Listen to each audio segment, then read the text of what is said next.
Value for your tax dollars. I come from free enterprise, and I like to know what I'm paying for. Ultimately, people contract to do work with the City of Toronto. We need to make sure that we have time limits and expectations. I call them performance clauses. In the music industry and in free enterprise, you had performance clauses. If you didn't meet them, there were penalties. Some of these things could be like holding money in escrow. So if there's a large construction project in a neighborhood and they're not cleaning up and there's dust coming in people's windows and it's taking an extra 6 months to do, there could be a penalty, and some of that money in escrow will be forfeit. This keeps people on the ball, keeps them on their toes. So we got value for money. We got to put things in place. Where there's a project that is going to have undue stress on a neighborhood that may cost us later to come back in and address those issues as the city, that money has to be held in escrow. So value for our dollars can mean holding money in escrow, creating performance clauses, and I'd like to beef up inspection in all departments, fire, permits. I don't believe there's enough people in inspection to manage what's going on in the city, truly and honestly, and I know it. There's so many areas. And if there's more people watching, people will obey. That's just the way it is.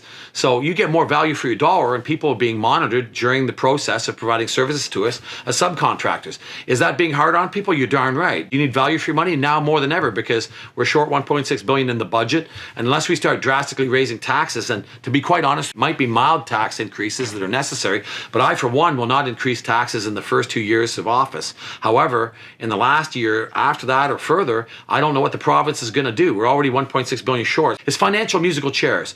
Some aspect of your services or you or some industry that's in Toronto is going to sit down in their place financially and they're going to fall in their behind and fail. It's coming. You just can't do it when there's not enough money. So I want value for our tax dollars. It's a privilege to make money in the boundaries of Toronto, and I'm going to make people feel that responsibility. And if you don't do it, there's going to be penalties or you'll be denied any contracts in the future. As a matter of fact, I even believe the way we subcontract is too narrowly focused. We should expand and break it down into smaller contracts where we can even bring in smaller subcontractors, whether it be paving, concrete, infrastructure, whatever it is. You can actually extend beyond the timelines with no penalty. You can cause undue duress for a neighborhood and get away with it. I'm not going to have that anymore. And all through that process of that contract or even the public service workers, I want it to be monitored by a beefed up inspection service across the board in the city.